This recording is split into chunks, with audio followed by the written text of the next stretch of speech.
side, long-time rivalry game tonight. Couple of deanery foes, Rebels from the south side and the Cardinal Ritter Raiders from the west side, as these two teams hooking up for what will be the 64th meeting all time. And the Rebels, as has been the case much of the year for this young team, looking to find a way to close out tight games. They had another one get away from them here last Friday night in their last time out, a 67-60 home loss to the New Pal Dragons. And Nick, that was a game the Rebels were in, back and forth, double-figure lead changes, but it was New Pal going 11 for 11 from the foul line in the fourth quarter that ultimately sealed the ball game. Yeah, and I'm looking at this list of games here for Roncalli, and I cannot find a game throughout this entire course of the year that they have not been in it throughout the majority of the game. I mean, the Cathedral game got away from them a little bit late, but they were definitely in that game for the large majority of it. So I think Roncalli, what they need to do now is just find a way to win. And I know that's easier said than done, especially for a young team, but you just need to find what works and stick to it, especially late in games. Well, that's a great point. And you look at that 3-9 record, and you would think that would indicate there have been several lopsided losses, but only 2 double-figure losses, a 10-point loss to Decatur Central in early December that was a tie game with 5 minutes to go. And you mentioned that Cathedral game, which is Roncalli's worst loss of the year right after New Year's, but even that 16-point loss, that was a 3-point game in the final seconds of the third quarter. Yeah, I mean, what it really comes down to is they need to really stay in it mentally as they go down the stretch. I think when you stay in games, especially against teams like Cathedral for those long stretches of time, you start to break down, you start to get worried a little bit about, instead of focusing on what you need to do well, you start focusing on what you can't do, turning the ball over, missing free throws, and that really gets in a young team's head. Well, Cardinal Ritter comes in 8-7. They've played 3 games. This is their third game in 5 nights, so the Rebels hoping to catch them with a little fatigue. They lost to Cathedral on Monday night in the city tournament semifinal, and then dropped a 3-point decision on Wednesday night on the road at Park Tudor. Well, as we do before each and every ball game, we caught up with Rebel head coach Michael Wantz here on the McDonald's pregame show to get his thoughts on the previous timeout as well as the matchup tonight. Here was that conversation. We're here with Rebels head coach Michael Wantz. Rebels at home tonight, taking on longtime rival Cardinal Ritter. First of 2 this weekend. Rebels will be at Greenwood on Saturday night, tomorrow night on the road. But before we get into the matchup tonight, let's go back. Last week, last Friday night, another back-and-forth game for your team. New Pal was able to make free throws down the stretch and ended up winning by 7. I know you mentioned in the post-game show that you told your guys immediately after the game that just because you lost the game on Friday night, that did not undo all the positives from Tuesday night's road win at Shelbyville 3 days earlier, and then the positives that came out of the game with New Pal. Yeah, that's very correct. Good win there at Shelbyville, and then thought we did some good things at against New Pal on Friday. Just didn't come up with the win. As you have in your notes, 8 and 9 turnovers respectively, which just gives us so much more of a chance to win than we were having those 17 and 20 turnover games. So, we just got to keep building. We got to keep getting better every day, just a little better every day, and keep trusting the process, and wins will come eventually.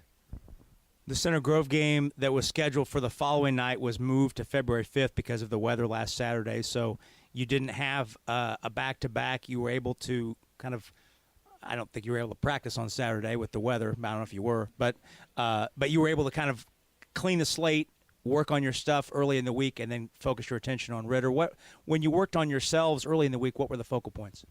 Yeah, this time of year, it seems like you get every practice as you're just getting ready for another game that it's few and far between that maybe you can just work on skills and individual work. So, and we weren't in school on Monday, so we came in and watched a little film, had a great individual workout where guys got a bunch of shots up, and we got a good lift in. And then, Tuesday kind of back on us again, taking care of the ball. And then, Wednesday and Thursday kind of started working on Ritter a little bit. Ritter's had a pretty extensive week. This will be their third game in 5 nights. With the weather, the city semifinal was moved to Monday. They played Cathedral and suffered a loss, and then lost on the road at Park Tudor on Wednesday. But that afforded you a chance to see them live a couple times. What did you see from them? Well, they go as Soltis goes. He's averaging about 18 points a game and can score in a variety of ways. But they also have some shooters on the wings and guys. They got two guys that average over 3 offensive rebounds a game. So we really have to just give them one shot each time. They have better than average pressure, so we got to run our stuff and get in. Obviously got to make some shots and don't let Soltis go off or any of those other guys. What does your team need to do well offensively tonight? Yeah, I just continue to take care of the ball and get a shot every time. Continue to pound the ball inside, run our stuff. And again, at the end of the day, all that stuff that you do, you got to make shots. We're at home. We've got to make this place a hard place to play again. 2-5 here already this year. There's been 2, maybe 3 years consecutively that we haven't lost 5 home games. So we got to get back to the place where, this is the place where we have our blood, sweat, and tears every day, that other schools can't just come in and get road victories, that we need to take care of this home court. Rebels taking on Cardinal Ritter tonight before heading to Greenwood tomorrow. Good luck, Coach. Thanks, Rob. That's Rebels head coach Micah Wantz. We're back after this on CBS Sports 1430. Marian University wants to know, what are you made of? At Marian Chloe, University, 2 minutes. Sounds our good. students 2 are made minutes. of character and faith. Our students are service-minded and want to make a difference in the world. Our students possess the skills and intellect required of leaders. Come to Marian University, India's premier Catholic university, and let us help you find out what you're made of. You can apply for free today at marian.edu. Schedule online, anytime. Getting an appointment with Ascension Care Teams at St. Vincent just got easier with online scheduling. Now you don't have to break away from your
Roncalli's Rebels taking on the 8-7 Cardinal Ritter Raiders. Let's take a look at some games that we're tracking around the area. The big game in the Circle City Conference tonight pits Brebeuf on the road at Bishop Chatard. Guerin Catholic heading north to take on Lafayette Central Catholic.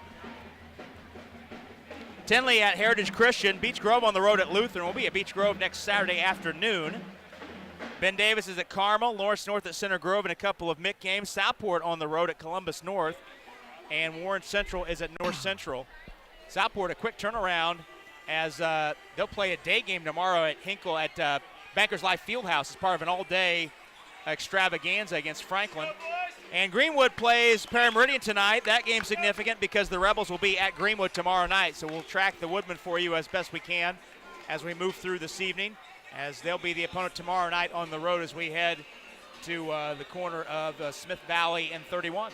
We take a look now at our McDonald's pregame show. Turn our attention to Nick and see what he has on his mind for tonight's keys to the game. For the keys to the game tonight, we mentioned it before. For Roncalli, if it's a close game, they need to find a way to pull this one out. They've had way too many close games they've just dropped in the last few seconds, and we said before that maybe it's a mental thing, maybe it's just worrying about what they can't do instead of what they should do. But either way, they need to find a way to pull it out if it's close tonight. Also, they need to protect the ball. They've done a really good job over the last 2 games, only 17 turnovers between the 2 games, but turnovers have been a struggle this season for Roncalli. Against Cathedral here at home, they had 20 turnovers, which is just an incredibly high amount, and you cannot win if you have too many turnovers tonight. For Cardinal Ritter, 3-pointers, as we've mentioned before this year, are always the great equalizer. They have 3 players who have 10 or more made threes this year. So 3-pointers are a great way to get either into a game or steal some momentum from Roncalli. So if they want to win tonight, I think they need to light it up from deep. Well, both of these teams are making about just under 6 threes per game. The Rebels, however, shooting 41% from the three-point line, while Ritter is shooting just 32%. Another place where this team could come down to the determining factor, Nick, is the foul line. The Rebels shoot a very solid 74% from the line, while Ritter just 60%.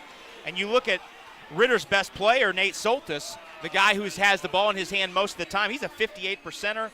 Damon Ogletree under 60%. So down the stretch, and both of these teams, we've talked, as the season has gone on, we've talked on and on about Roncalli's inability to close games. They're 1-6 in games decided by 5 points or less. Ritter's 1-4. So you could make the case that they also have had some difficulty down the stretch. Yeah, and you mentioned Soltis being a 58% free throw shooter. That's really almost surprising in this day and age. Normally the person who has the ball in their hands, you don't want to foul them because they're such a knockdown free throw shooter. But I guess you'd say that if he gets inside at this point, if he's 58%, you'd rather foul him than give him the layup, because 58%, he's not making a whole bunch of those. Well, Cardinal Ritter is one of the rare teams on the Rebel schedule where their biggest player is also their best player. So oftentimes, if it's a perimeter player, we've seen Jacob Denny guard him. We saw Johnny Brunt guard Zach Kuhn at Shelbyville. Kuhn, a potential Indiana All-Star. Certainly if it's a little bit bigger player like an Armand Franklin, that was Aiden Looney's task, but neither one of those players has the size to match up with the 6'6 Soltis. So it'll be interesting to see what the Rebels do defensively. I think we'll see quite a bit of the future college linebacker, the 6'5 Brandon Berger, tonight on Solstice. Yeah, and if I remember correctly, Berger was tasked throughout the Cathedral game with guarding Armand Franklin. He got in some foul trouble, which didn't help his case, but when he was in the game and guarding him, he did a pretty good job. So we'll see either him, maybe, of course, without Stroud tonight, they're going to be depleted inside. So we'll see maybe even a little bit of zone. We might see that. You're right. And we heard Michael Wantz talk in segment 1 of this McDonald's pregame show about Ritter's skill and success on the boards, especially the offensive glass. One of the few teams in the area that has 2 different players, that being Soltis and Joey Gruber, that each average over 3 offensive rebounds per game. So that'll be a tall task for the Rebels to limit the Raiders to 1 shot per trip. We mentioned this is the 64th meeting all-time. Rebels lead the all-time series 47-16 and are 21-7 against the Raiders here at the Woodshed, and which will be the final meeting in this building between these 2 programs, as the Rebels set to move just outside the door and up the parking lot to the new gym next year. Roncalli has won 13 straight over Ritter, including a 50-46 win at Bankers Life Fieldhouse last year. And the last Ritter win over Roncalli was a 56-53 win on February the 4th, 2005. The last time the Raiders won here in the Woodshed, you have to go all the way back to February 2nd, 1996. And that was a 70-46 win for the Raiders. We're going to go ahead and take our second and final break on this McDonald's pregame show. When we come back, we'll have the lineup, we'll have the final instructions, and we'll take you up to tip-off. It's Roncalli Rebels basketball live from the Woodshed, and it's next after this on CBS Sports 1430. Hi, folks. It's Ben Stallings from... What time do you have to be back to heaven?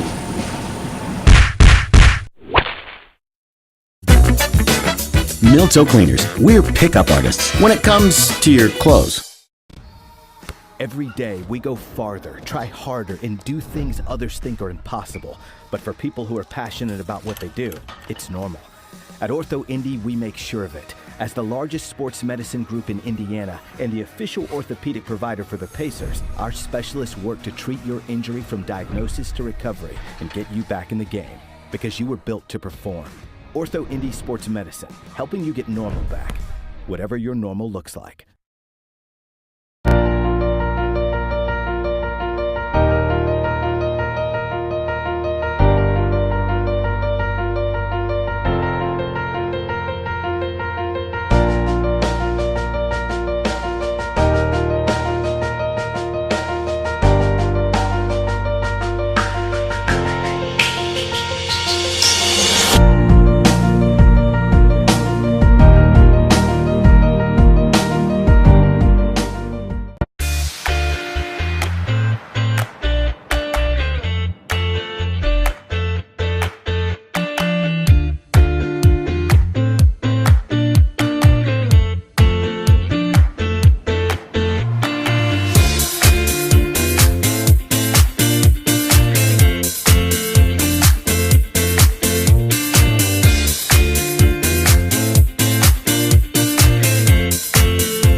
What time do you have to be back to heaven?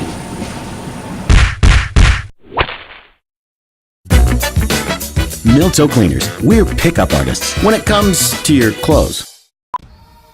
Every day we go farther, try harder, and do things others think are impossible. But for people who are passionate about what they do, it's normal. At Ortho Indy, we make sure of it. As the largest sports medicine group in Indiana and the official orthopedic provider for the Pacers, our specialists work to treat your injury from diagnosis to recovery and get you back in the game, because you were built to perform. Ortho Indy Sports Medicine, helping you get normal back, whatever your normal looks like. The visitors from the west side, Cardinal Ritter, 11 in uniform for the Raiders tonight. Marlon Anderson Jr. at one guard, 5'10", a senior, averaging just under 10 points per game. Dan Baylor, the second guard, 6-foot senior, averaging 11 points per game. Joey Gruber on the front line, a 6'4" senior, their leading rebounder at 8.5 per game. He averages 11 points per game. Damon Ogletree, a 6'6" junior, averaging 11.2 points per game and 7 rebounds. And Nate Soltis, their leading scorer, at just under 18 points a game and 8 rebounds. He's a 6'6" senior. Ron Moore is the head coach of the Raiders in his 5th season. 56-51 is his record. The former Ritter and Brebeuf assistant, a Cardinal Ritter alum, class of 2003, played at Ohio Wesleyan.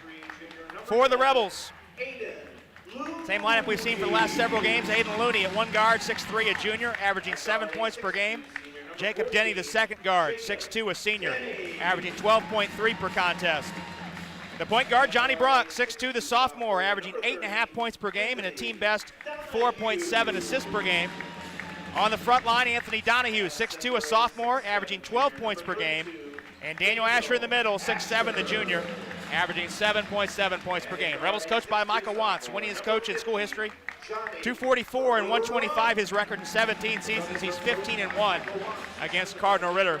Assisted by Ian Brown and John Hasty. Rebels in the home whites, royal blue Rebel script and the red numerals with the royal blue trim.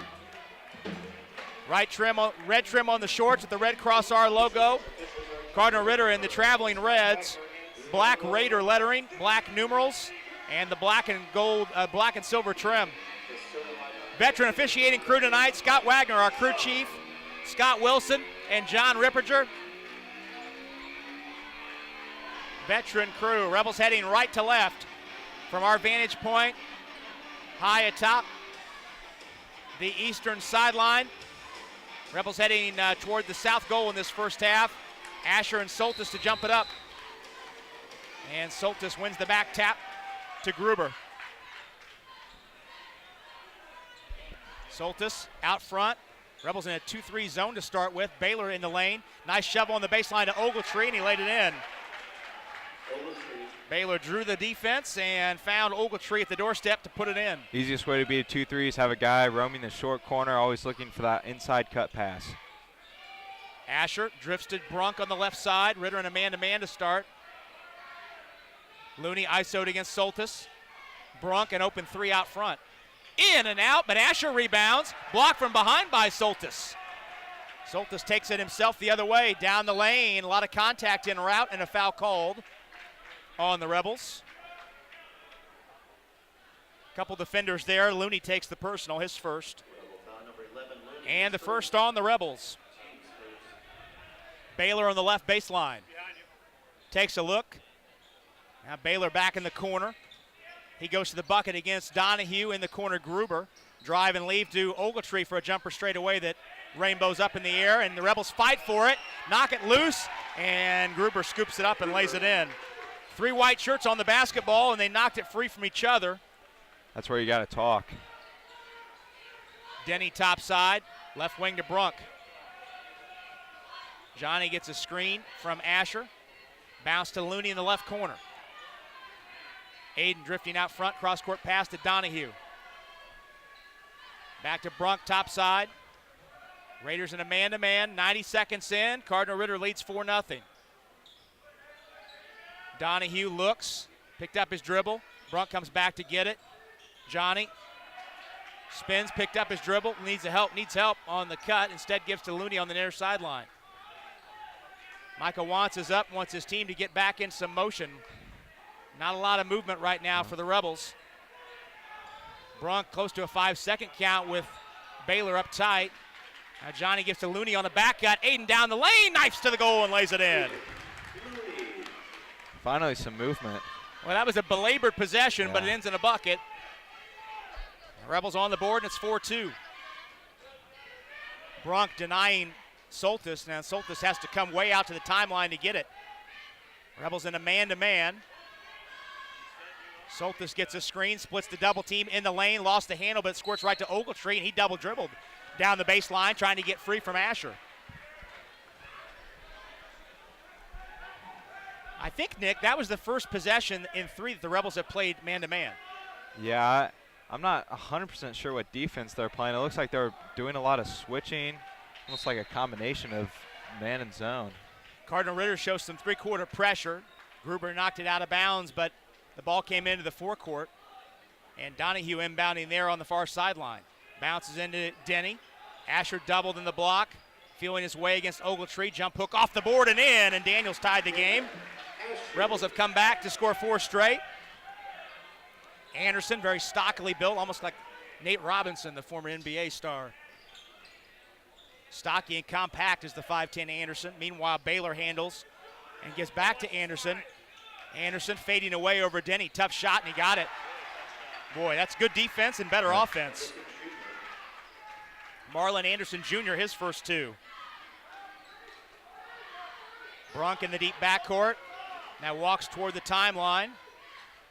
Pressure was there initially, and then they backed away. Johnny drives all the way to the goal, put it up and in. They never stopped the ball. And Johnny flips it in and ties the game at 6. 4:40 to go, first quarter. Baylor, as Asher hedges the screen, the ball goes loose in the corner, but Ogletree first to it. Now finds Baylor at the arc. He steps into a 3 that's good. Baylor doesn't shoot a lot of threes. He's 3rd on the team and makes with 16. That's the first 3 of the game for either team, and the Raiders up 3. Donahue for 3. Long off the back of the rim, but Looney takes the rebound away. Gives to Brunk, who thought about a 3. Now Johnny fires to Denny, who's wide open for 3. Bang! He ties it up. Jacob Denny, his 13th 3 of the year. Back and forth we go. Anderson to the junior to the basket. Asher got a piece and has the rebound. Donahue takes it into the forecourt against Anderson's pressure. Ball knocked free, but Denny's able to scoop it up. Fires underneath to Looney. Aiden in too deep. Out to Brunk for 3 in the lead. Short on the front rim, and Gruber takes it the other way for Cardinal Ritter. Rebels hustle back defensively. Baylor down the lane. Runner off the board, way too strong. Rebound ricochets off the hand of Soltis last, and the Rebels get it back. Very fast-paced tempo right now, and I almost want to say that favors Roncalli. They've played a couple slow-paced games this year, but I think Roncalli really looks at its best when they're moving quickly and getting to the goal for points. Well, certainly long-term, a faster pace would favor the team that hasn't played in 8 days versus the team that's playing its 3rd game in 5 nights. That's another good point. Looney has it on the left arc. Picked up his dribble, needs help. Gives to Denny. He turns the corner on Anderson to the bucket. A lot of contact, missed the shot. Looney's there to put it up too strong. And Ogletree clears. 2 good looks there. Yep, Gruber steps into a 3 over Looney and knocks it down. Gruber with 5. Teams exchanging 3-pointers. And Cardinal Ritter leads by 3, 12-9. Inside 3 minutes to go, first quarter. Brunk on the right sideline. Gets a screen from Asher. Foul line jumper up, foul line jumper around and out. Boy, Johnny's had some good looks that have popped out on him. Gruber with a head of steam down the lane to the bucket, put it up too strong. Rebound trickled off the fingertips of Ogletree and cleared by Asher. Denny 1-on-4. Ooh, he crossed up Anderson Jr. to the bucket. A lot of contact on the way up. And a foul called. Boy, Gruber thought he forced a jump ball. And he may have been clean up top, but there was a lot of body there. Boy, there was like three or four different Cardinal Ritter bodies there. Someone probably caught Denny at some point. So Jacob tees up 2 for the game's first free throws, and that one is good, rolls good. Jacob is 75% on there. The foul was charged to Gruber. His first and the team's first. One more for Denny, can pull the Rebels back to within 1, and he does. 5 for Jacob early. Back and forth we go, 12-11 the score. Cardinal Ritter up 1. Anderson Jr. mans the point this time down. Boy, Soltis pushing off on Brunk. Comes out to get it right side. Jumps up a fadeaway three that's good. Oh my, that was a tough shot. So the Raiders have hit 3 threes in a row, and the lead is 4 by 3 different players on the threes. Looney had it knocked free, but it goes right to Brunk between the circles. On the wing, Donahue finds Asher. Daniel fires it in deep to Denny. Skip pass stolen away by Gruber. Asher is hustling back. Gruber to the rim. Put it up too strong. Ogletree took it away from Brunk. Shot partially blocked. And the tie-up. And it's Rebel ball. Gruber and Asher got hooked up. And Scott Wagner emphatically saying that's a tie-up and that's white ball. Roncalli's done a good job of stopping the fast break tonight. They haven't given up really maybe 2, if any, fast break points. Well, the three-point shot's been the difference in this game so far. Looney got in deep against Soltis, but no space to shoot. Back to Brunk left side. Inside 100 seconds to go. Brunk driving, leaning, scoring off the window. Johnny hanging and shooting and scoring. He has 4. Rebels back within 2. Anderson Jr. over to Gruber. Back to Anderson Jr. Out near the jump circle. Brunk following Soltis all the way out, denying him the basketball. Gruber, meanwhile, operates and wants a handoff to Baylor. Rebels switch the screen. Baylor gives to Gruber. He's open for 3 out front. That's off the hail of the rim and rebounded by Looney. 2-on-2. Denny down the floor. Denny put it up. Denny put it in, and he's tied the game on the hit ahead from Looney. Denny's a really great player around the rim, either on the fast break or on the post. He always manages to find a way to finish. Inside 40 seconds, we're tied again, our 4th tie. In deep, and somehow Baylor split 2 defenders and put it in. Ron Moore would like a timeout. 30-second timeout. We'll stay right here. 32.5 to go here in the first quarter, and Cardinal Ritter leads on the Chick-fil-A scoreboard 17-15. Marion University asks, what are you made of? Find out now by filling out an application. It's free, and it takes less than 15 minutes. Visit them at marion.edu. Go Knights. At OrthoND South, their mission is to provide the highest quality, comprehensive bone, joint, spine, and muscle care to patients throughout the Midwest, the United States, and around the world. From diagnosis through recovery, their team is ready to get you back in action.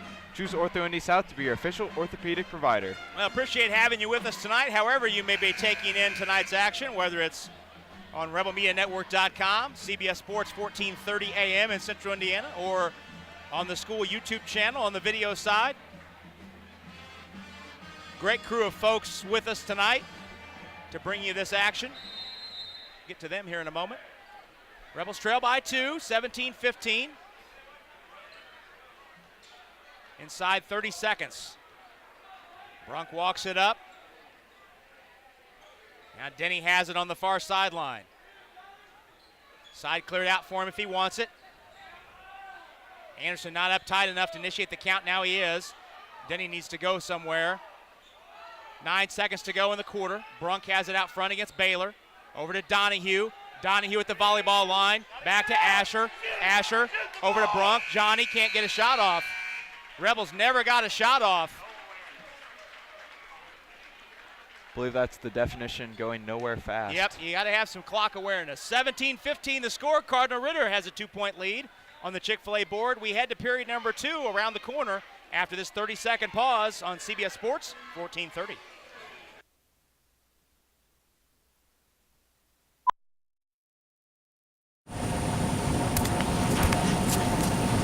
What time do you have to be back to heaven?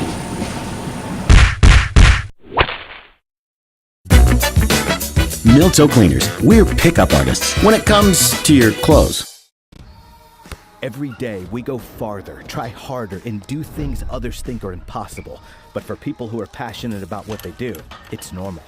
At OrthoIndy, we make sure of it. As the largest sports medicine group in Indiana and the official orthopedic provider for the Pacers, our specialists work to treat your injury from diagnosis to recovery and get you back in the game, because you were built to perform. OrthoIndy Sports Medicine, helping you get normal back, whatever your normal looks like. Right now, As the Raiders lead the Rebels 17-15, we head to the second period. Dan Baylor and Joey Gruber with 5 apiece for the Raiders. Jacob Denny has 7 for the Rebels.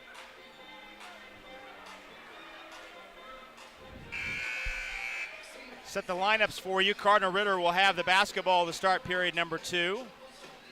Raiders have yet to substitute. Still out there with the original starting 5 of Anderson Jr., Baylor, Gruber, Ogletree, and Soltis.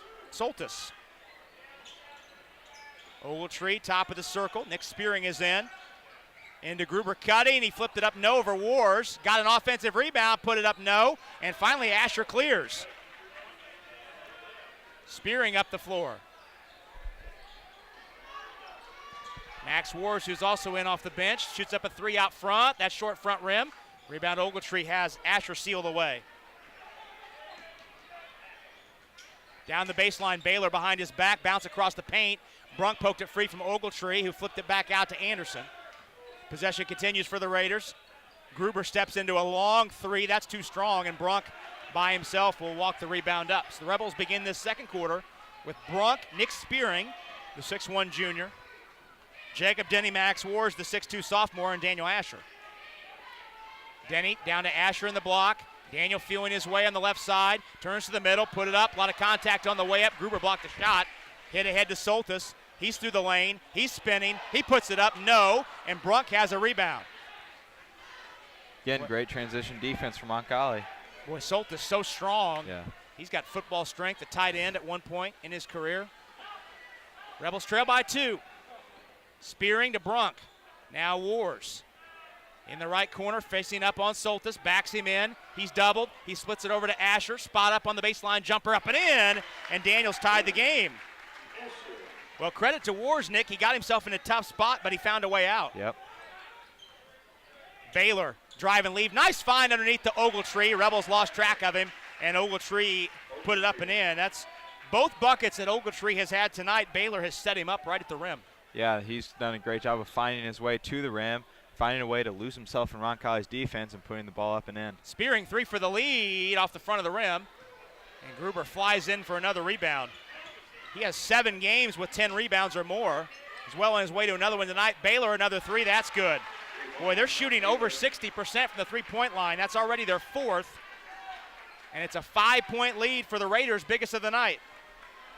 22-17. Spearing, top side to Brunk in the right corner. Johnny for 3. Bang! He got it. Johnny Brunk for 3. His first of the night. Rebels back within 2. Ogletree got free from Asher, and he put it up and in. Boy, Ogletree has been able to roam uncontested to the rim, and he has 6.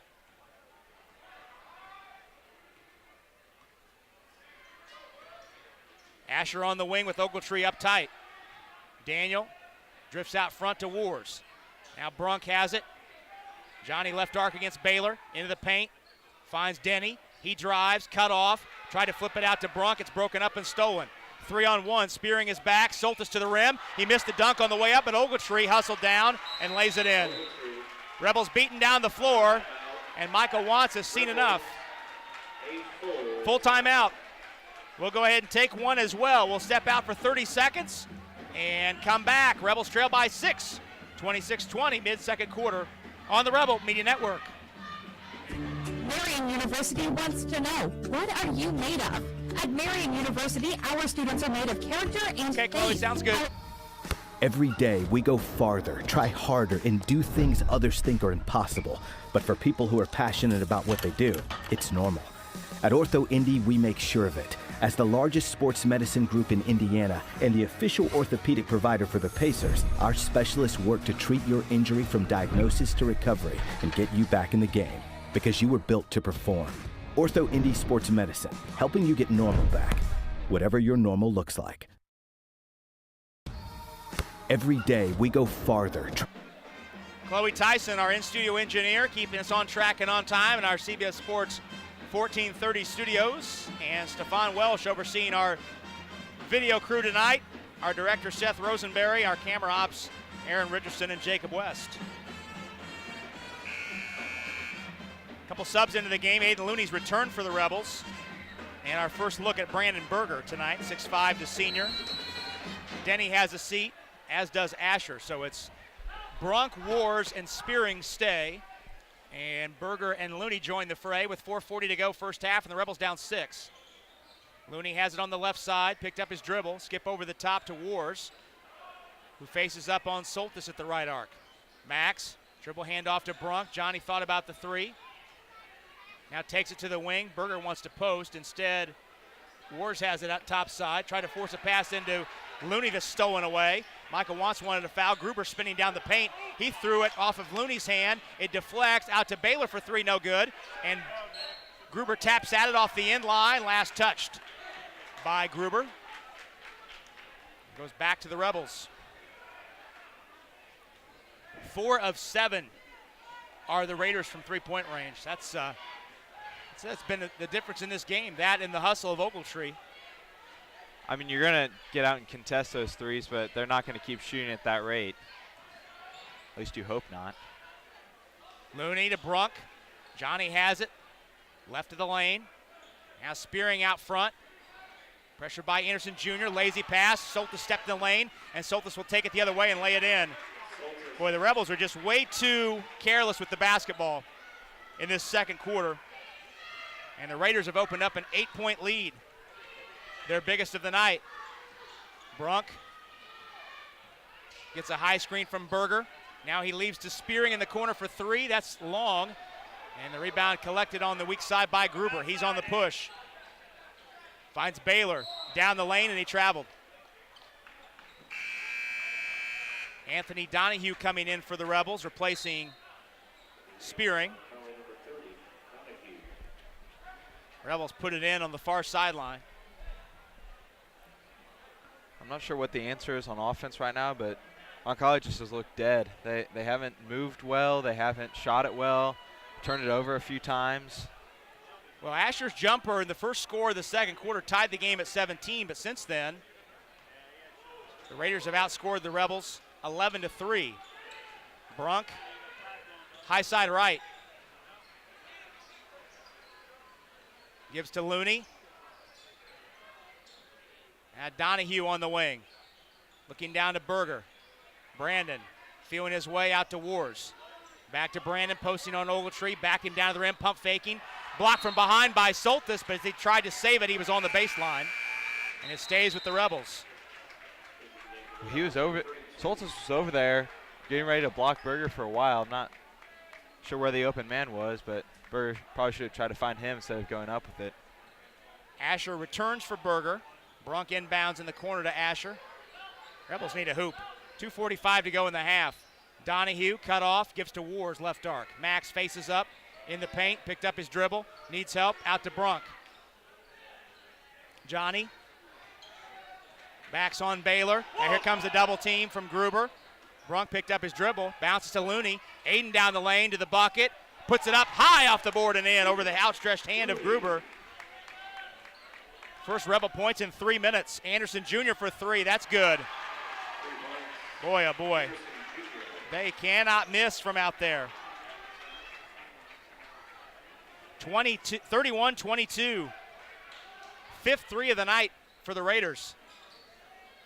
Donahue, left side Brunk, pump fakes on Baylor, got by him, fading jumper up, too strong. Rebound one-handed by Asher. He shovels to Looney. And Aiden attacks into the paint, a lot of contact, flipped it up with the left hand, it trickled off the rim, and Ogletree has the rebound. Baylor to Gruber, thought about a three. Anderson Jr. in the paint, lost the handle, flips it up, rolls off the rim. Rebels have numbers if they hurry. Asher gives it to Brunk, and now Johnny walks it up. 31-22. Every offensive possession for the Rebels in this quarter has been a struggle. Donahue gets a screen from Wars, finds Looney down the baseline, and Aiden Travel got a running start. Nothing going right for the Rebels offensively. Denny returns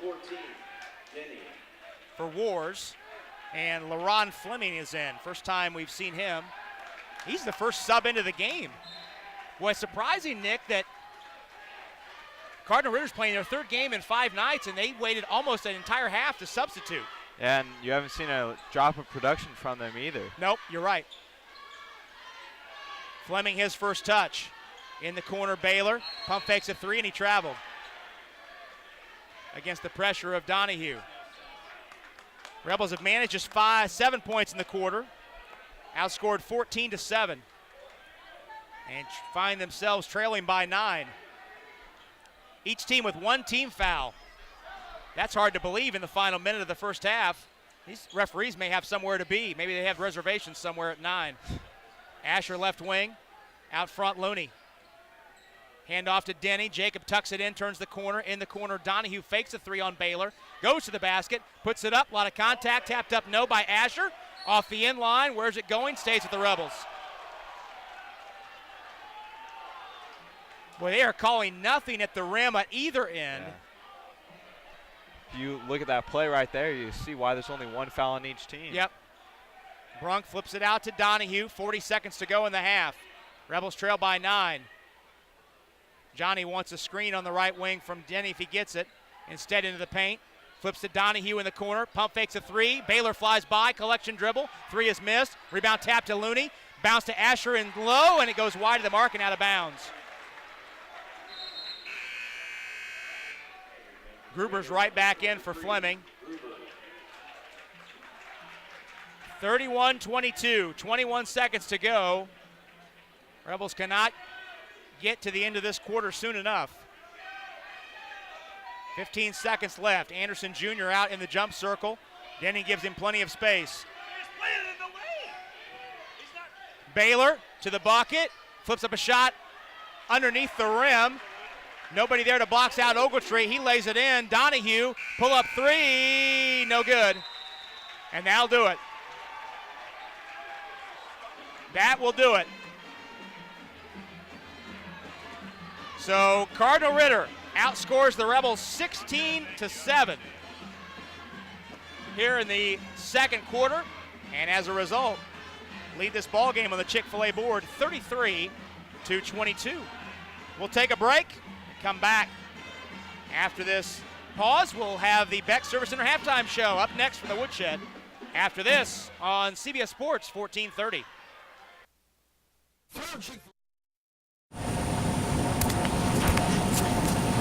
What time do you have to be back to heaven?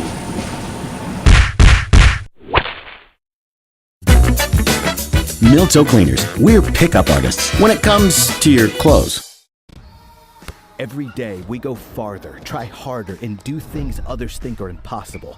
But for people who are passionate about what they do, it's normal. At Ortho Indy, we make sure of it. As the largest sports medicine group in Indiana and the official orthopedic provider for the Pacers, our specialists work to treat your injury from diagnosis to recovery and get you back in the game, because you were built to perform. Ortho Indy Sports Medicine, helping you get normal back. The first half unfolded, whatever your and normal looks up-tempo like. first quarter, back and forth. Rebels never led, but trailed by only 4, and there were 4 ties in that first quarter. 17-15, Cardinal Ritter led the Rebels after 1. Daniel Asher's left corner jumper to start the second quarter scoring, tied it at 17.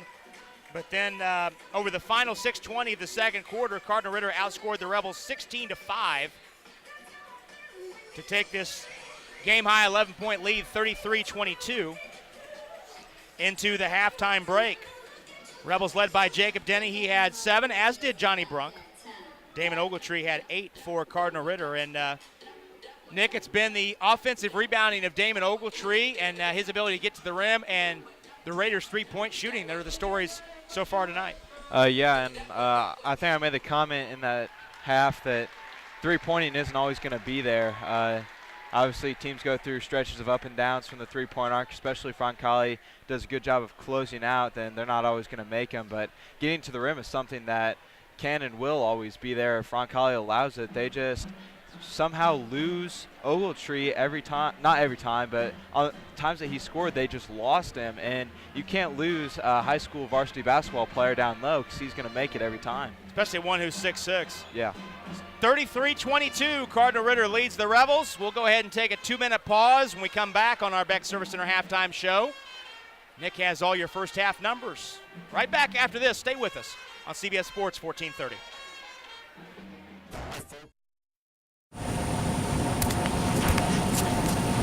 What time do you have to be back to heaven?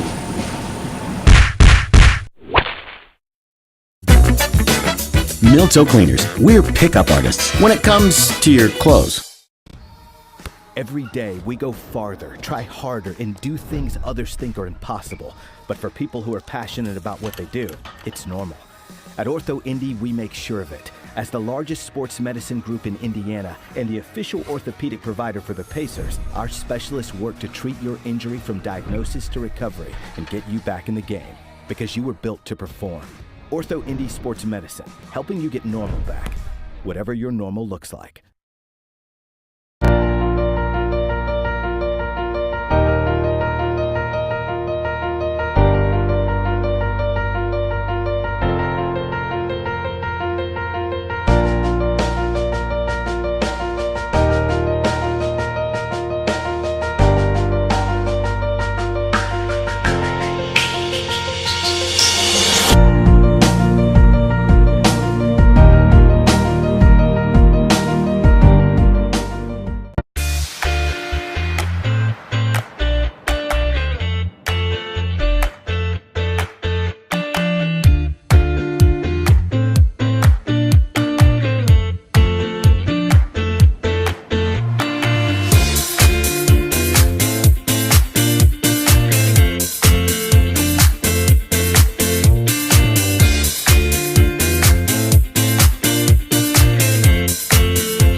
What time do you have to be back to heaven?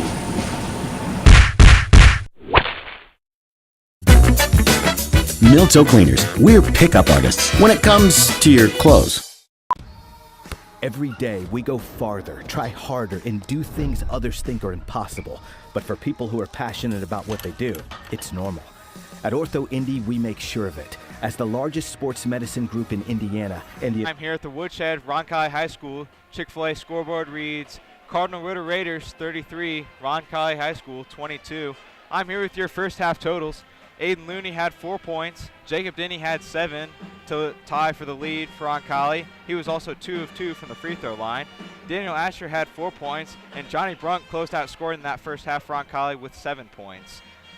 All in all, in that first half, Roncalli had 5 turnovers, was 2 of 8 from the three-point arc, and was 2 of 2 from the foul line. For the Cardinal Ritter Raiders, Marlon Anderson had 5 points. Dan Baylor had 8 points. Joey Gruber had 5 points. Ogletree had 10 points to lead all scorers, and Soltis had 5 points. In that first half, Cardinal Ritter had 3 turnovers, was 5 of 8 from the three-point arc, and did not shoot a free throw. Rob and I will be back to call the second half after this on CBS Sports 1430. Chick-fil-A cares about what our customers eat and know a meal plan that includes lighter options is an important part of living a healthy lifestyle. Whether you are looking to lower your caloric intake or reduce fat in your diet, we have options throughout our menu to help with your goals. Chick-fil-A is committed to providing you with delicious food, friendly customer service, and a delightful dining experience.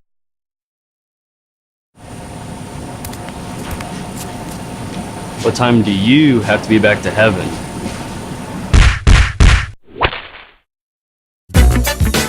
Milto Cleaners, we're pickup artists when it comes to your clothes. Every day we go farther, try harder, and do things others think are impossible. But for people who are passionate about what they do, it's normal. At Ortho Indy, we make sure of it. As the largest sports medicine group in Indiana and the official orthopedic provider for the Pacers, our specialists work to treat your injury from diagnosis to recovery and get you back in the game, because you were built to perform. Ortho Indy Sports Medicine, helping you get normal back, whatever your normal looks like.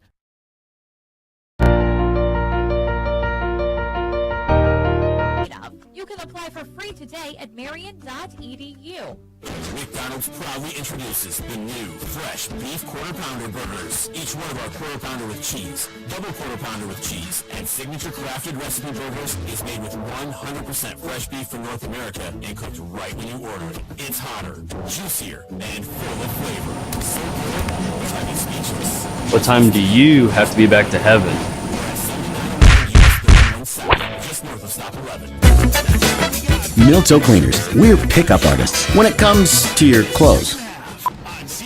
Every day we go farther, try harder, and do things others think are impossible. Copyrighted But for people who are telecast, passionate about what they do, it's production of the Rebel Media Network and Roncalli High School. The accounts and descriptions of this game may not be reproduced or retransmitted in any format without the express written consent of the Rebel Media Network.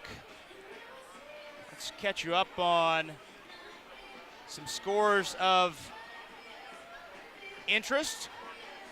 Tinley leading Heritage Christian at the half, 28-24.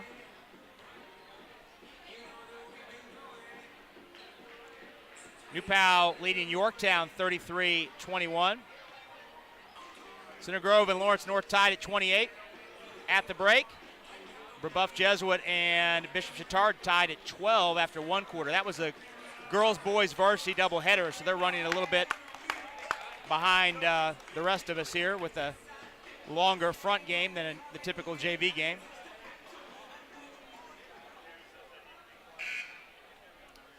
Michael Wants talking to his team right below us. Rebels trailing by 11. Cardinal Ritter trying to get its first win at the Woodshed since February of 1996.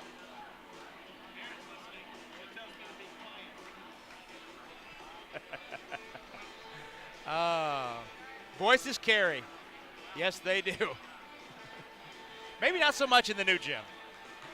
They definitely carry it here. Original starting five on the floor for the Rebels: Brunk, Denny, Donahue, Asher, and Looney. Likewise for the Raiders: Anderson Jr., Baylor, Gruber, Soltis, and Ogletree. Rebels will have the basketball to start the second half, moving toward their bench, toward the north goal, toward the stage end here at the Woodshed. Need a quick start here, Nick. Yeah, First 4 minutes of this second half will go a long way to determine the outcome of this game. They need a quick start, but don't force anything. The last thing you want to do is force something that's not there. Yep.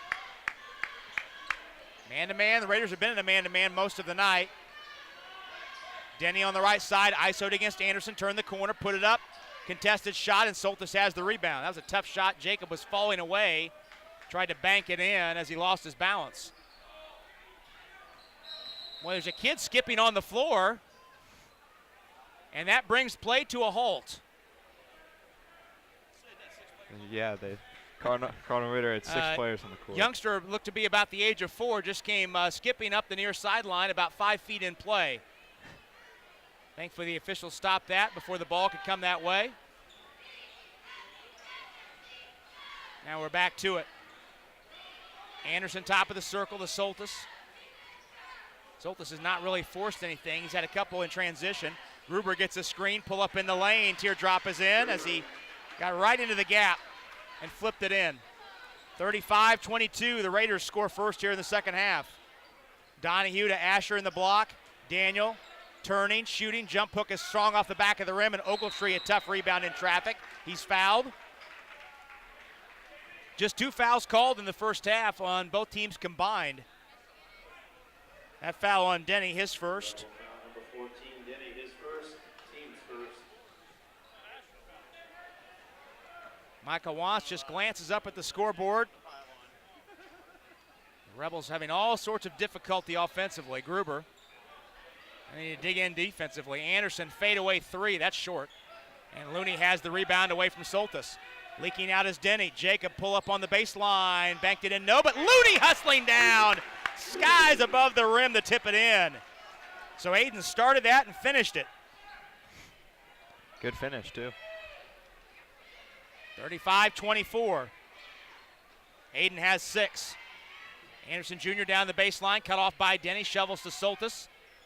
Facing up on Brunk. Out to Ogletree. He's not a three-point shooter, but he's out there to set a screen from Baylor. Baylor's pass to the far corner to Anderson is deflected by Looney. Goes all the way to the other end and off the end line. Back to the Raiders. Should say stay with the Raiders. 35-24. If there's a shot clock, that's a really good play. Yeah, that would be a good play. It's a violation. Anderson Jr. out front between the circles, taking his time with the dribble against Denny. Soltis tried to cut back door, and Brunk snuffed that out. Baylor goes behind his back in the lane. Leads to Ogletree for the baseline spot up that kicks up and in. Boy, Ogletree has it working tonight. He has 12. First player for either team to get into double figures. Asher backing in a double team, flips it off the window and in. He spun away from the double team, and he put it up and in. Brunk steals the inbounds pass, but he missed the scoop shot against Soltis, who has the rebound the other way. It's one of those don't need to force type thing, but tried to capitalize and shoot before the opportunity closed. Ogletree left alone for three. That's way off. Soltis mistimed his jump and is tapped to the corner, and Denny. Jacob up the floor. Donahue in the corner. Steps back on Gruber. No space to shoot the three, so Brunk resets. Now Donahue shows three. Pull in. 14-footer up and in. Dribbled right into the gap. Rebels need a little bit of a burst here to cut into this lead. Score, a stop, and a score will get you started. Yep. 37-28. Gruber steps into a long three. That's way off and rebounded by Asher. Donahue takes it up the floor. Inside 5 minutes to go, third quarter. Rebels down 9. Donahue thought about a three. Instead gave to Asher. Brunk has his dribble. Instead gives to Donahue. Squares up on Gruber. Out to Johnny. Micah Wantz calls out what he wants. Asher posting on Ogletree. In the block, Daniel waits. He spins, he hooks, put it up and in. Spin toward the baseline. Asher with 4 in the quarter, 8 in the game. Soltis got down the floor, and Asher had to foul him at the rim to stop the run out. And we talked at the top, Nick. Soltis, a sub 60% free throw shooter. That's not a bad foul. Yeah, especially with the refs not calling that many fouls, you're not really worried about being in foul trouble at this point. So, I mean, you might as well give him one. Not a bad play by Asher. Can't take him home. See if Soltis will comply and miss at least one of these. First one on the way. That's Whoa. way short. Barely got to the front of the rim. Whoa. These are the first free throw opportunities for the Raiders tonight. Rebels are 2 for 2. Those came from Denny way back in the first quarter. Soltis, knee bend, second one on the way. That one's good. So that Asher foul did save a point, as Soltis had an easy one at the rim. 38-30. Rebels trail by 8, have trailed by as much as 13 here in the quarter. Denny between the circles. Down to Asher again. He spins in the double team, put it up too strong. Looney and Asher collide for the rebound, and it squirts to Gruber. He has a head of steam down the lane, and Denny closed up. Baylor steps into a trailing three that's good. Timeout. Baylor's third three of the game. Timeout called by Cardinal Ritter. 30-second timeout will stay here with 4:04 to go here in quarter number 3, and the Rebels down 11 on the Chick-fil-A board. Trouble with your phones or computers? Considering video surveillance? Contact Indy Teledata. They provide technology solutions to local businesses and organizations, including Roncalli High School. Indy Teledata is a proud supporter of Roncalli Athletics and Fine Arts. For complete details, visit them at indyteledata.com. 41-30. Cardinal Ritter leads Roncalli by 11. It's where what the Raider lead was when we began this second half. 4:04 to go, third quarter.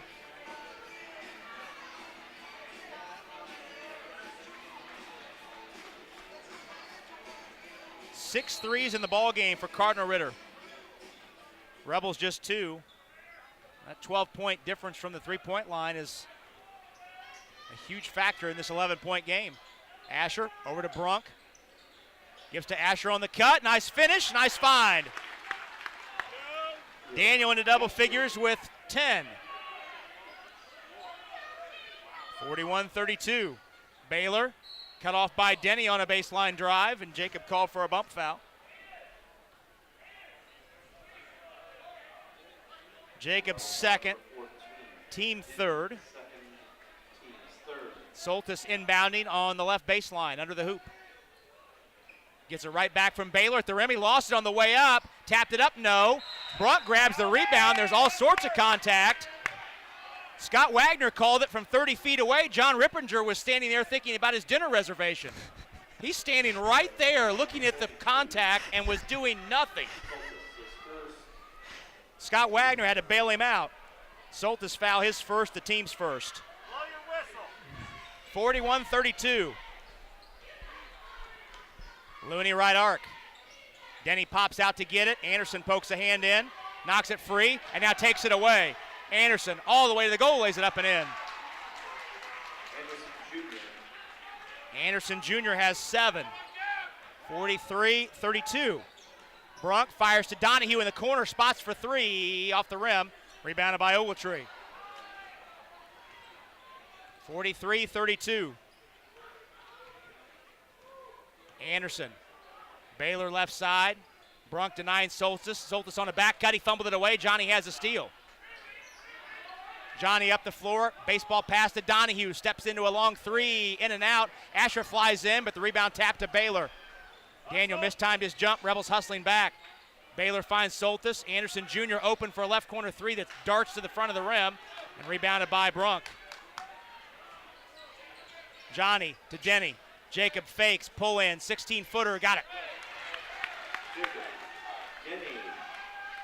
Well, the offense has been above average here in this third quarter, but the Rebels cannot get consecutive stops.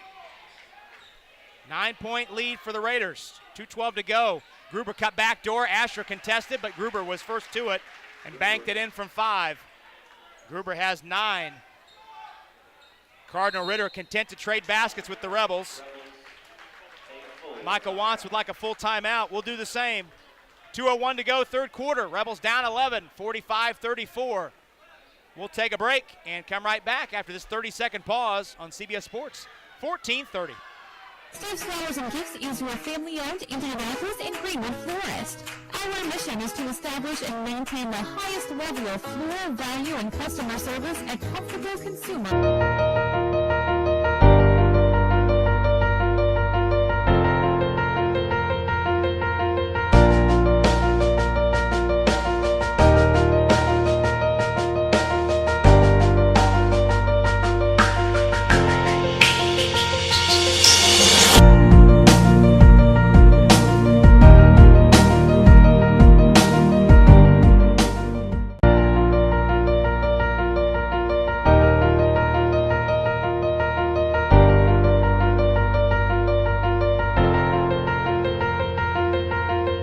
Remaining for the Rebels here at the Woodshed before they move into the new digs. Just out the back door and just north of where we're sitting currently.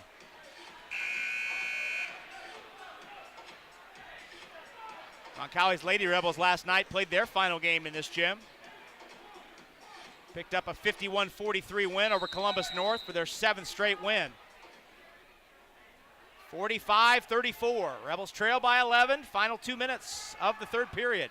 Brunk down the lane. They never stopped the ball. He's knocked to the deck as he let it go. Soltis outlet pass is stolen by Donahue, but he was over and back. And now Looney contests the shot. All sorts of contact and a foul finally called. Donahue was afraid if he touched the basketball as he stole it, it was going to be an over and back violation. He made the initial catch in the forecourt. He gets the foul in the ensuing scramble, his first, team 4th. Baylor out front to Gruber at the volleyball line. Inside 100 seconds to go, third quarter. LaRon Fleming is in. Anderson Jr. backs Donahue down to the corner, back to Fleming. Baylor in the right corner, played by Denny. Wars has come in for the Rebels. Baylor in the paint, stops, turns, pivots, missed a flip shot from 8. Donahue pulls the rebound out of traffic. Denny with the catch in the right corner. Lost the handle in the lane, bounce out to Brunk. Michael Wantz wants the Rebels to grind this out and get a good one here with 1:10 to go in the third, down 11. They need something here. Baylor knocks Brunk to the ground, no call, and Wars has it. Donahue on the near sideline, pressured by Anderson. Down to Looney, posting on the smaller Fleming. Aiden turning, shooting, and scoring from 10 over the smaller Fleming. Aiden has 8.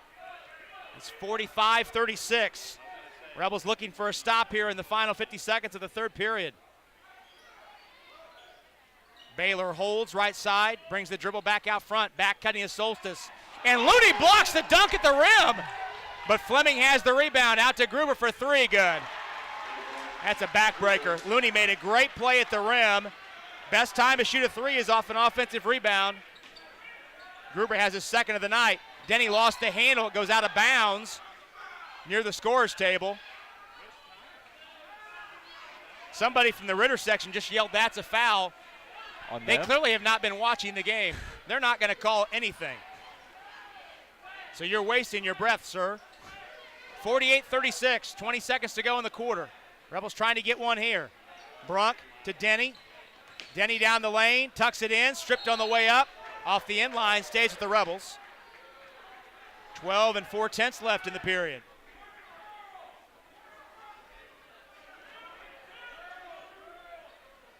Brunk and Wars having a conversation. Denny came out the back of his shoe. Now he's all set. Johnny inbounding, baseline left. Under the Rebel hoop. Gives to Denny on the curl, quick jumper up, quick jumper short. Looney rebounds, all sorts of contact and a foul called on Baylor. So they do Stuck have a hand whistles. in, yep. His first, team second. 8.5 seconds to go.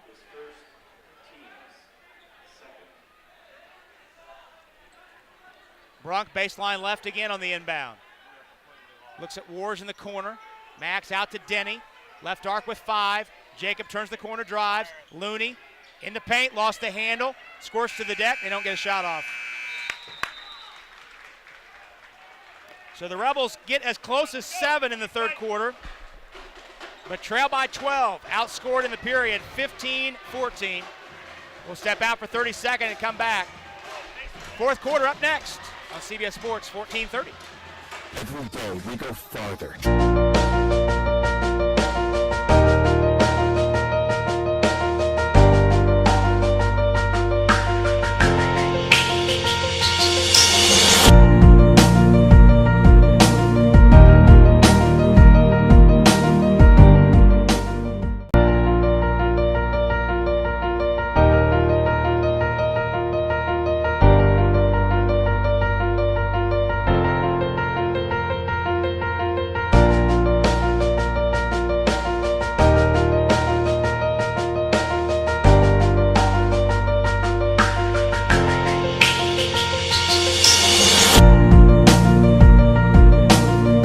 Finding your life's purpose, personal strengths, and a vision for your future.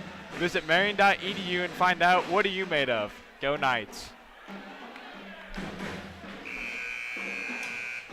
Joey Gruber and Damon Ogletree have 12 apiece for Cardinal Ritter. Rebels led by Daniel Asher, who has 10. Boy, the drum corps out, trying to put some energy into this crowd.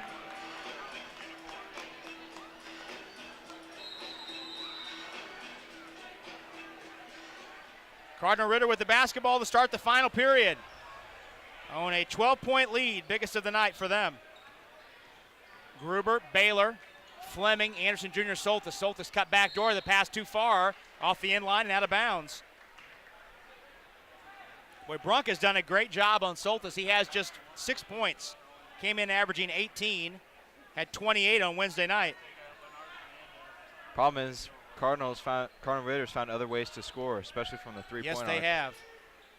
Donahue, Brunk, Looney, Wars, and Denny, the 5 that finished the quarter. Looney drives, pull up on the baseline, up and in. Boy, Aiden elevating and shooting. He's in the double figures with 10. Fourth double-figure game of the season for Aiden, back to a 10-point game. The Rebels need stops. Gruber facing up on Wars' left arc. Anderson in the quarter. Fleming looked at a 3. Looney took the ball away, but when Aiden put a hand on it, he was on the baseline, so it stays at the visiting end.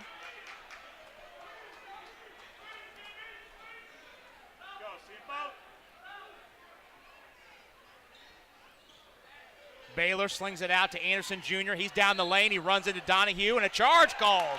Oh, Good my. call. Did not anticipate the Rebels would get that call, but they did. Charge called on Anderson. His first, team third.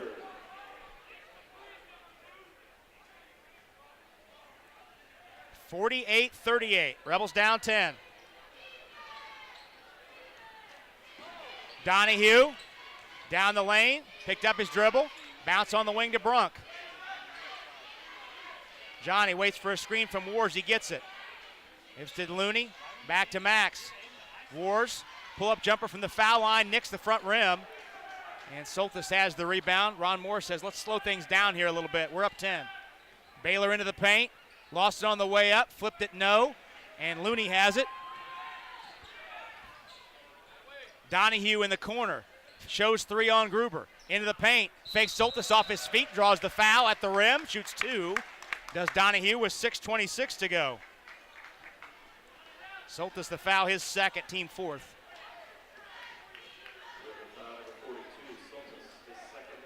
Now Donahue, the best free throw shooter on the Rebel squad, 88% on the year, 29-33. First one up and in. Asher's back in for the Rebels, replacing Looney. Ogletree back in, replacing Fleming.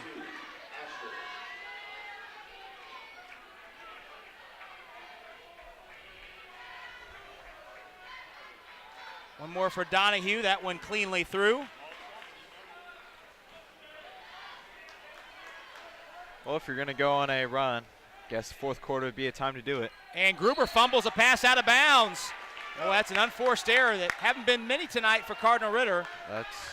Gruber looked away from the ball and it skidded through his hands into the third row. I have them at 9 turnovers on the night, so how you're many right. how many do you have for Roncalli? I have 8 for us. Okay. Denny on the wing. Jumper up, jumper in. Anderson Jr. gamble for a steal. It's a 6-point game. Jacobs into double figures. He's got a really nice looking jumper. Mid-range has been working for Denny tonight. You get a stop and a score. Now it gets interesting. Ogletree, left side Gruber. Soltis with Brunk up tight. Goes behind the back, gives to Gruber for 3. That's good. Big shot by Joey Gruber. Big shot, his third 3 of the night. And Ron Moore wants time after Gruber hits the 3 to make it a 9-point game. We'll take timeout as well. 5:47 to go from the woodshed. Rebels trail 51-42 on the big Chick-fil-A board. We're back in this 30-second pause on CBS Sports 1430. Hi folks, it's Ben Stallings from Beck Service Center. As longtime supporters of Roncalli High School,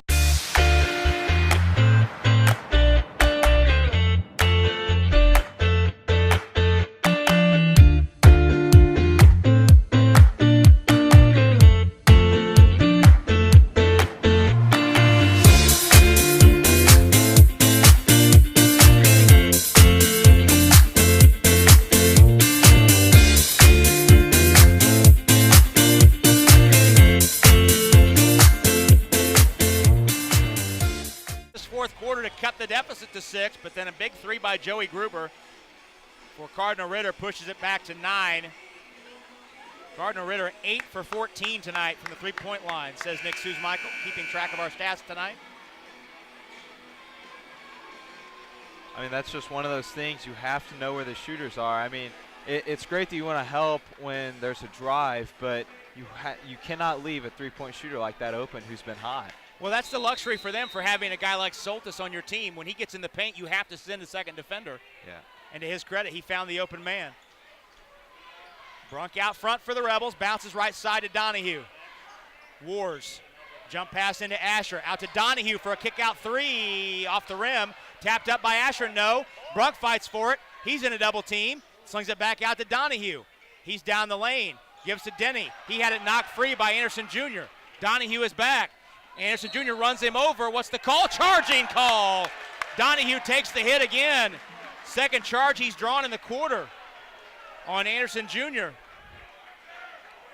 That's Anderson Jr.'s second, the team's 5th.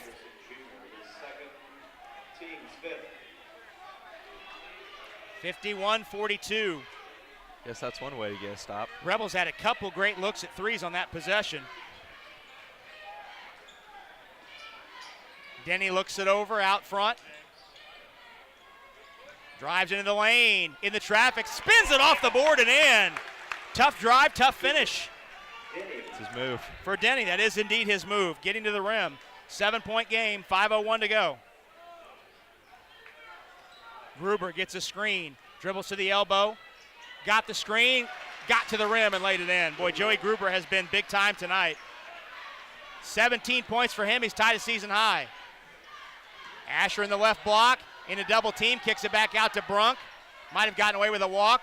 Johnny lost it, gives to Denny. He tees up a 3, in and out. Asher flies to get it. Scoops back to Denny. Another three. He's clipped, and he'll shoot three as Anderson got him in the corner.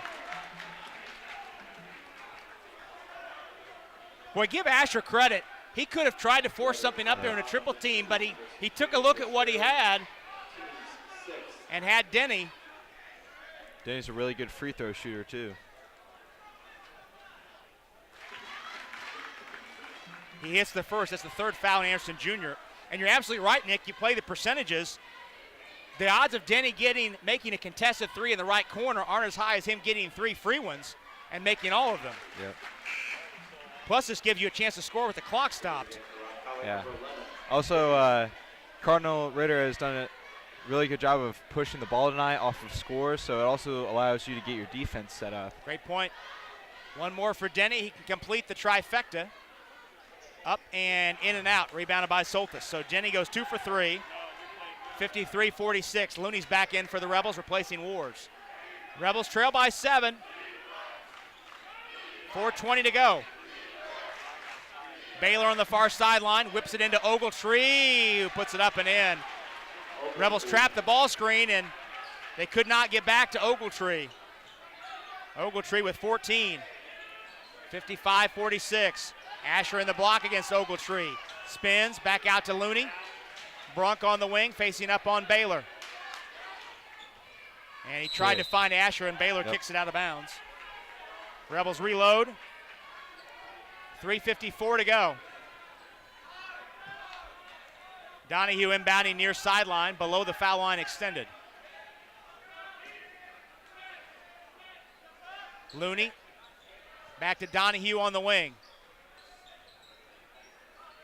Anthony looks for Asher in the block. Now Daniel has it. Faces up on Ogletree. Fakes, shoots. Soltis got it from the backside, and Gruber has the rebound. On the run. Gruber to the goal. Finger roll up and in. Donahue to the basket. He put it up, and a blocking foul called. A lot of contact. Donahue shoots 2 with the Rebels down 11 with 3:31 left.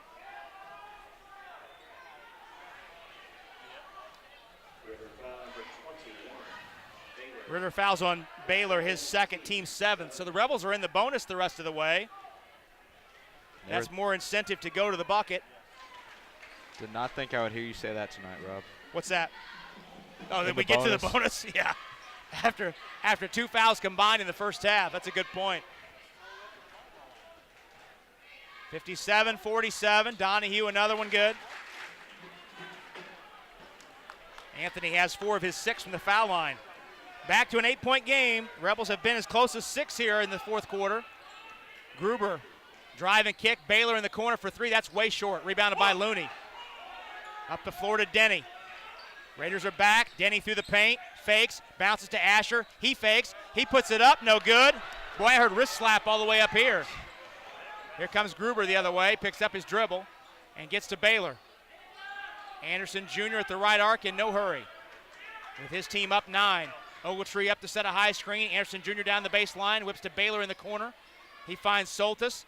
Gruber fakes a 3. He's down the lane. He drops to Ogletree on the baseline. Flips up the open 10-footer. Ogletree with 14. Back to an 11-point game. Bronk scoops it up. Puts it up and in. Circus shot and the foul. No, wait a second. Is he going to wave that off? Oh, no.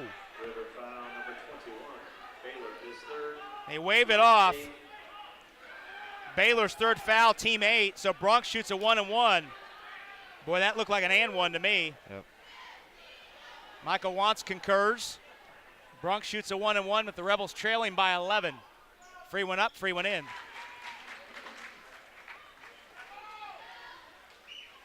Rebels have 3 in double figures. Denny has a team-high 15. Brunk hits the second free throw. Johnny has 9. 59-50. Time starting to draw short for the Rebels. Here at the Woodshed. Anderson gives to Soltis. Ogletree pops out. Baylor with it on the right wing. Baylor looks inside. Soltis posting on Brunk. Baylor wants a screen from Soltis. Takes it into the paint. Does Baylor, and he traveled. Picked up his dribble below the foul line. Ron Moore shakes his head. He can't believe it. 59-50. Rebels down 9. 2:15 to go. Brunk across the line, into the lane, to the bucket, put it up and in. Johnny right to the rim. 4 in the quarter, 11 in the game. Now the Rebels need to maybe trap a little bit and give a foul. They have 2 more to give before they get to the bonus. Anderson's a guy you want to foul. He's a 55%er. They've got some guys on the floor that are sub 60%ers. Baylor, far sideline. Anderson Jr. over to Baylor. You don't want to foul Baylor. He's the best free throw shooter on the floor. Gruber to Baylor in the corner. Baylor down the baseline. He's fouled by Denny on a bump. That's all right. Just team foul 6th. Denny's 3rd. Now I think you might wrap up if certain guys catch the basketball. Yeah. Baylor baseline left, slings it out to Anderson. I can. And Anthony Donahue gives a foul right away. Anderson shoots a 1-and-1. And he is a 55%er on the year, 47 of 85, so a pretty significant sample size. 3rd foul on Donahue, 7th on the Rebels. Anderson shoots a 1-and-1 with the Rebels down 7. Free throw up, free throw in. Anderson has 8.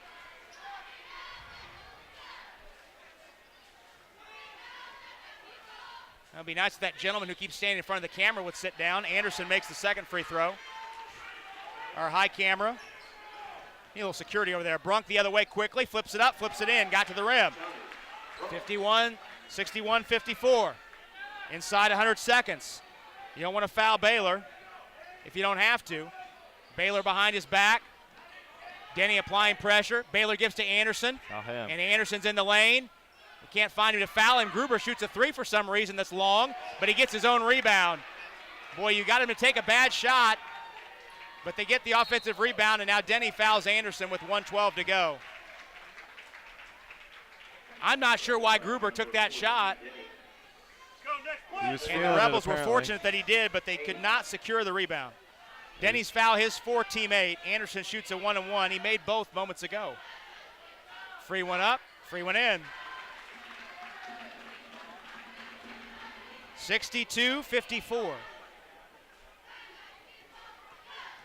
One more for Anderson. That one up and in and out. Rebounded by Asher. The lead is 8. Rebels need to hurry. Brunk pull up 3. That's short. And the rebound grabbed by Ogletree. Gruber on the push, 3-on-2.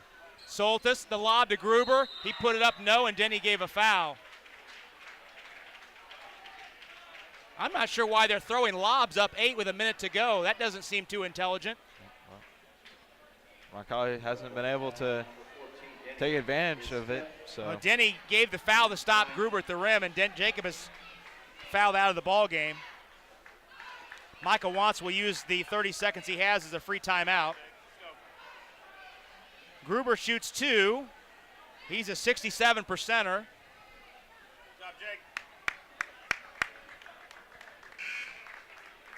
And Spearing has come on to replace him. Denny, I should say, who is fouled out.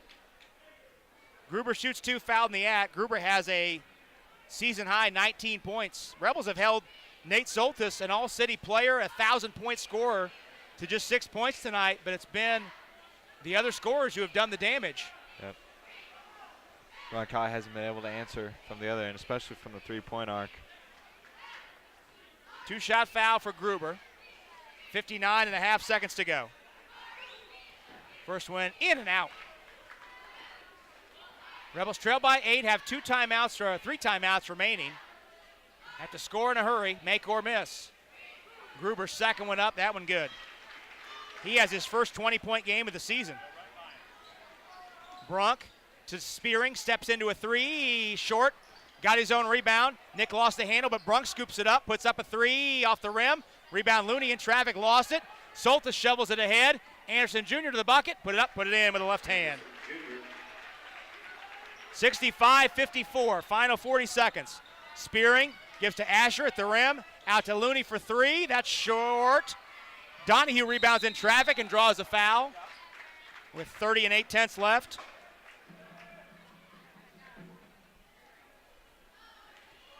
That foul called on Gruber, his second. Team 9.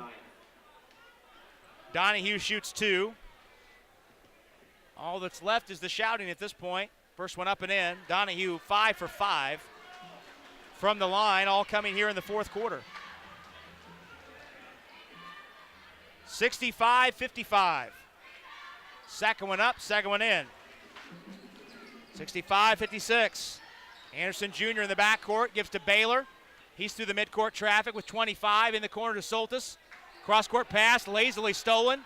Lazily thrown and stolen by Donahue, I should say. Anthony the bucket, sidesteps the defense, lays it up and in, timeout. 65-58, 30-second timeout. We'll stay right here. 15 seconds to go. And the Rebels trailing by 7. As a leader and innovator in the printing industry, Harding Pullman Group's reputation as a powerful printing resource speaks volumes about who they are as a company. Their passion and commitment has not faded over time, and as a result, the level of trust and confidence their customers place in them is unparalleled. Harding Pullman Group, changing the way you think and feel about printing.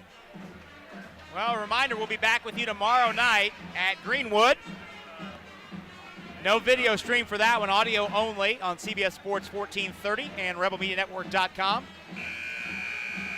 Around 7:15 with the pregame show time. Pat Crosley will be alongside tomorrow night. See if we can't get you a Greenwood Perry Meridian score before we sign off on our postgame show. Gruber can run the baseline. Anderson Jr. And he's fouled by Donahue with 12.6 to go. That's Anthony's 4th and the team 10th. Anderson Jr. shoots 2 with 12.6 to go.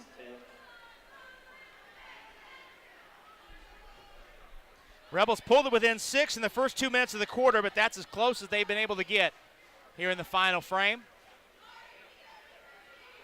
First one on the way, good. Anderson Jr., one of 4 Raiders in double figures. They have 4 in double figures. The one starter who is not in double figures is their best player, Nate Soltis. But they've lifted up their teammate tonight. Anderson Jr. makes them both. He gets a roll on that one. Final 12 seconds, 67-58.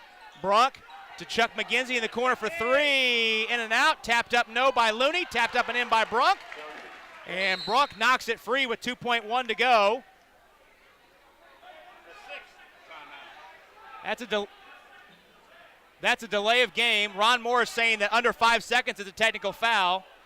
That is incorrect, but I applaud his effort. He's trying to sell Scott Wagner, and he's not buying Scott Wagner. Baylor's fouled with 1.2 to go. There's your free throws, Coach. 2 more free throws. Spearing's foul, his first.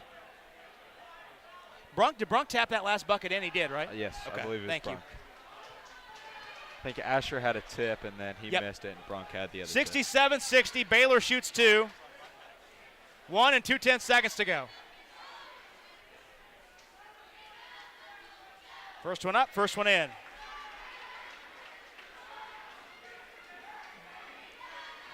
Baylor has 12.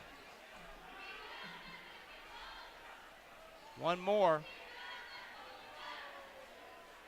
Baylor taking his time. Second one up, second one in.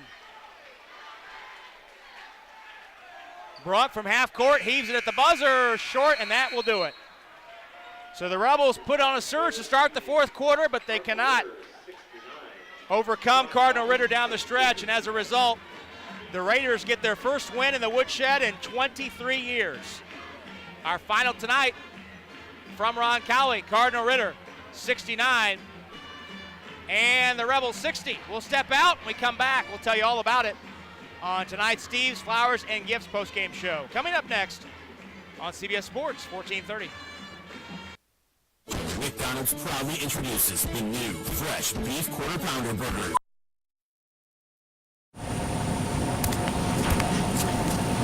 What time do you have to be back to heaven?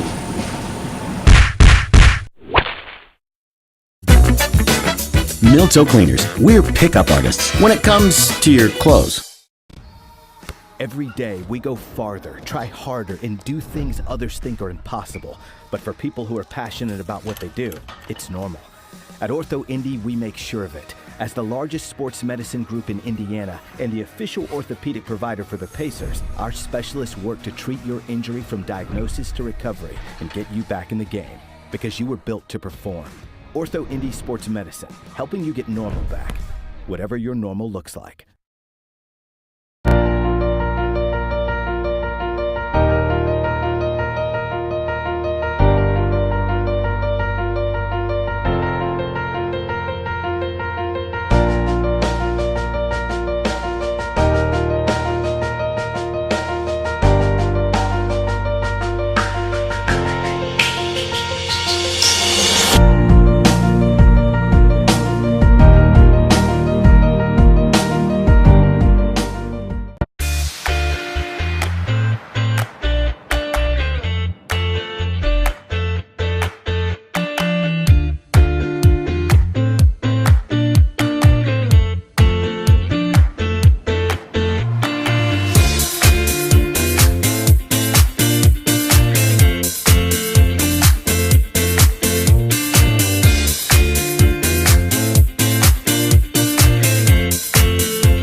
With you at the Woodshed, Cardinal Ritter defeats Roncalli tonight by the score of 69-60. Let's take a look at how it unfolded. The Rebels never led tonight.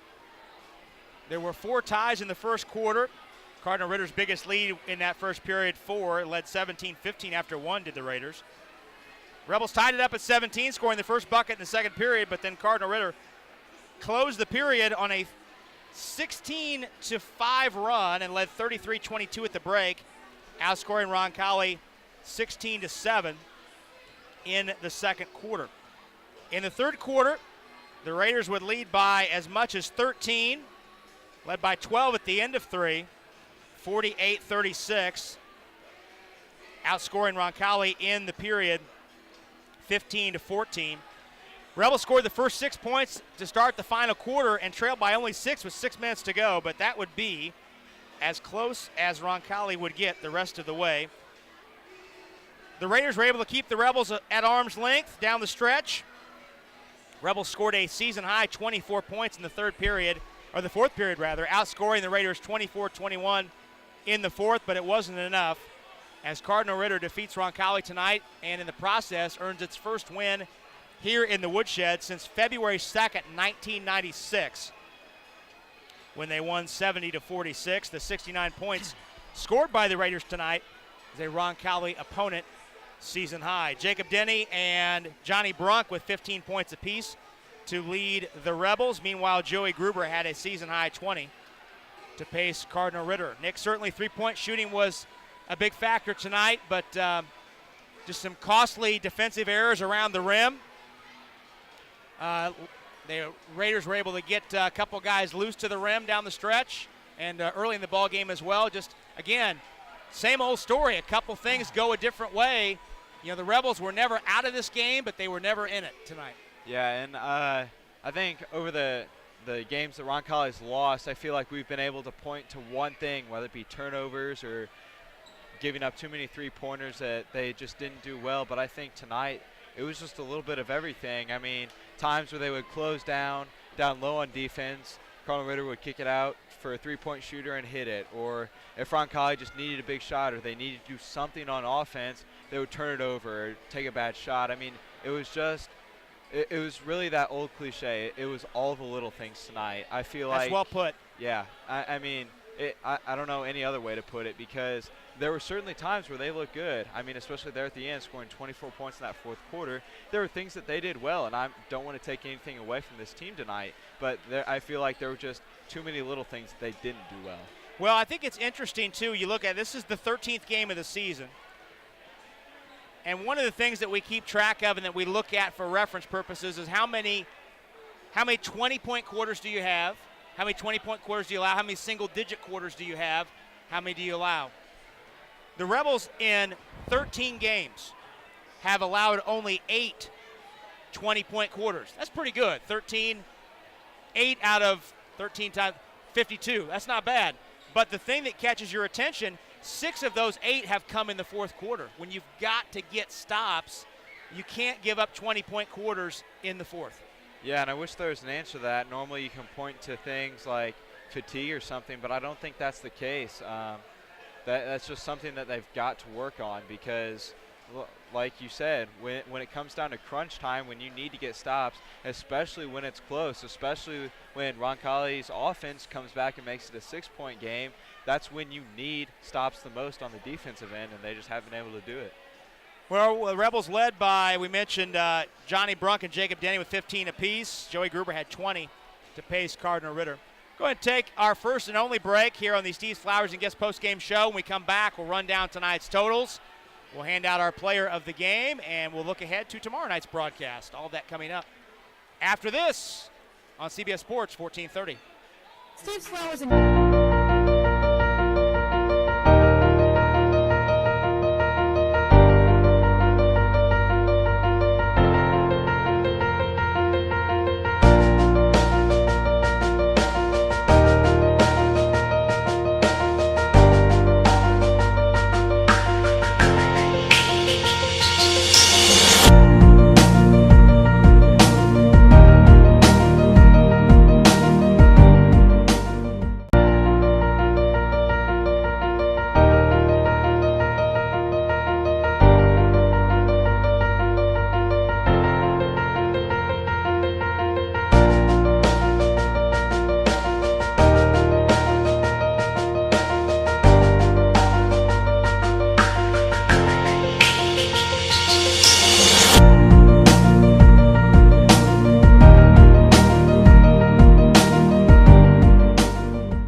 Every day, we go farther, try harder, and do things others think are impossible.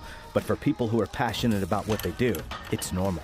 At Ortho Indy, we make sure of it. As the largest sports medicine group in Indiana and the official orthopedic provider for the Pacers, our specialists work to treat your injury from diagnosis to recovery and get you back. Brown, Nick Susmichael back for the final time on the Steve Flowers and Gifts post-game show.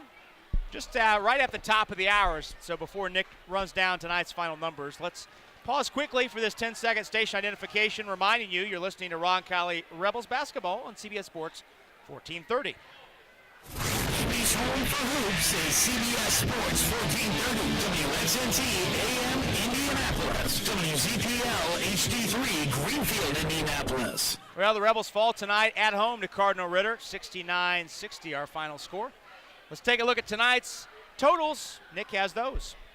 For your final totals tonight, we'll start with Roncalli. Aiden Looney had 10 points. Jacob Denny had 15 points. He was 4 of 5 from the foul line. Anthony Donahue had 10 points, going a perfect 6 of 6 from the foul line. Daniel Asher had 10 points. And Johnny Brunt closed out scoring with 15 points, going 2 of 2 from the free throw line. In the game tonight, Roncalli had 8 turnovers, was 2 of 17 from the three-point arc, and was 12 of 13 from the free throw line. For the Cardinal Ritter Raiders, Marlon Anderson had 14 points, going 5 of 6 from the foul line. Dan Baylor had 13 points, 2 of 2 from the line. Joey Gruber had 20 points, 1 of 2 from the foul line. Damon Ogletree had 16 points, and Nate Soltis had 6 points, going 1 of 2 from the free throw line. In the game tonight, Cardinal Ritter had 12 turnovers, was 8 of 15 from the three-point arc, and was 9 of 12 from the free throw line. Well, one other thing to note about tonight's Rebel scoring totals. Rebels had 5 players in double figures. The first time that's happened in 3 years. You have to go back to January 30th, 2016, and a win at Greenwood. That was or here at home against Greenwood. That was the last time the Rebels had 5 players in double figures as they did tonight. In case you're wondering, those 5 players were Christian Stewart, Andrew Fay, Jack Hegwood, Colin Soderman, and Bryson Meek. Those are some great names from Rebel teams past. So I don't know what the number is. We'll have to look that up, and maybe we'll report that back to you tomorrow night after we had a chance to dig into the archives. But I'd have to think, Nick, tonight is one of the few times. 5 in double figures is rare to begin with, but to have 5 in double figures and not win the game is something that may have never happened before. So we'll have to look that up tonight. Yeah, but I think that you say 5 in double figures, 3 of those were exactly 10 points, Sure. And then no one else scored for Roncalli. Those are the only 5 players that scored. And then especially when you're giving up 3-pointers at the rate that Roncalli did, I think that, yes, it'll go down as 5 players scored and they lost, but there were other factors other than they just got outscored. Well, we're about to be joined by Rebel head coach Michael Watts as soon as we can get coach's microphone all squared away. As the Rebels fall tonight to Cardinal Ritter by the score of 69-60. Now I think we're ready to go. We get Coach all set up. We were just speculating. We'll have to go into the archives and take a look at this, but I would imagine tonight was one of the few times in program history, which now is in year 50, that you have 5 in double figures and don't win. That's pretty confounding. Yeah, you'd have to look that up more than me. That they had 4. You know, we hold, in my opinion, their best player to 6 and let 2 other guys. I mean, you give things up, right? You step out on the ball screen, you're giving something up, but goodness. I mean, we made Gruber and Ogletree for sure look like, I don't know about Gruber, but I can almost guarantee that's a career high for Ogletree. Well, Ogletree had a 25-point game earlier in the year against Monrovia, but Gruber's Gruber's 20 was a season high for him. Yeah. And to your point, you held Soltis, who's an all-city player, a 1,000-point scorer, one of 3 in Cardinal Ritter history. You held him to just 6. Yeah. Yeah, you know, so I knew we were going to have to play well to win this game. So the result isn't what the frustration is how it went down. I mean, that first half was about as bad as I think we could have played, and it was all things that can be covered. Like, and you guys don't necessarily know exactly what our plays are supposed to look like, so you don't even know maybe everything. Like, you just don't know who we're guarding. We give up 2 threes. Well, admittedly, we've been at this long enough that oftentimes we will try and diagnose whether or not a play breaks down based upon your reaction and go from there. But And then we had some bad luck. I mean, Aiden Looney meets Soltis at the rim to block it, and they end up getting a 3 out of it. Right. I mean, but you make your breaks sometimes, right? Get the loose ball. We're soft with the ball. Jake loses it right in front of our bench. Aiden loses it right at the end of the third quarter. Well, you've preached throughout this season, through good times and bad, that the game rewards toughness. Right. And I'm sure you've said that a time or two, maybe this week, maybe tonight, to your team.